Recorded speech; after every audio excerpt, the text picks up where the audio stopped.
தீபாவளிக்கு பைசன் படம் release ஆயிருந்தது. So இந்த படத்த பார்த்துட்டு நெறைய பேர் வந்துட்டு பாராட்ட ஆரம்பிச்சுட்டாங்க. அந்த படம் அவ்ளோ அருமையா இருக்கு அப்டின்ட்டு. ஏன்னா இதுக்கு முன்னாடி த்ருவ் வந்துட்டு ப்ரமோஷன்ல சொன்ன மாரி தான். இந்த படம் கண்டிப்பா பாருங்க எல்லாருக்குமே பிடிக்கும். இந்த படத்துக்காக நான் 2 வருஷம் வந்துட்டு கஷ்டப்பட்டு என்னோட ஃபுல் எஃபோர்ட் போட்டு நடிச்சிருக்கேன் அப்டின்னு சொல்லியிருந்தாங்க. மாரி செல்வராஜ் சாருமே அதே மாரி சொல்லியிருந்தாரு. ஸோ அதுக்கேத்த மாரி படமும் வந்துட்டு செம்மையா இருக்கு. ஸோ அந்த வகையில மாரி செல்வராஜ் சாருக்கு ரஜினிகாந்த் சார் வந்து கூப்ட்டு பாராட்டியிருக்காரு. இந்த மாரி படம் ரொம்ப அருமையா இருக்கு. உன்னோட உழைப்பும் ஆளுமைத்தனமும் என்னை வந்துட்டு ரசிக்க வைக்கிற மாதிரி இருக்கு அப்படிங்கிற மாதிரி சொல்லியிருக்காங்க.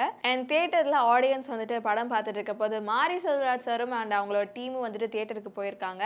ஸோ அப்போ வந்துட்டு மாரி செல்வராஜ் சார் வந்துட்டு பேச ஆரம்பிச்சோன்னே எல்லாருமே வந்துட்டு கத்த ஆரம்பிச்சிட்டாங்க. ஆடியன்ஸ் எல்லாருமே சந்தோஷத்துல மாரி அண்ணா மாரி அண்ணா அப்படின்னு.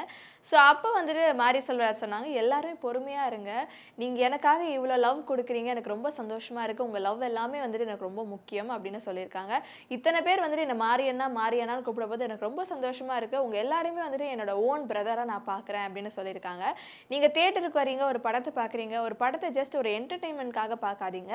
அதுல இருக்க சில நல்ல விஷயங்கள், அந்த கருத்துக்கள்லாம் உங்க லைஃப்ல நீங்க ஃபாலோ பண்ணுங்க அப்படின்னு சொல்லியிருக்காங்க. அண்ட் அது மட்டும் இல்லாம யாரையுமே காயப்படுத்தாதீங்க அண்ட் யாரையுமே நீங்க எதிரியா நினைக்காதீங்க அப்படிங்கிற மாதிரி ஒரு அழகான விஷயத்த அவர் சொல்லியிருக்காரு.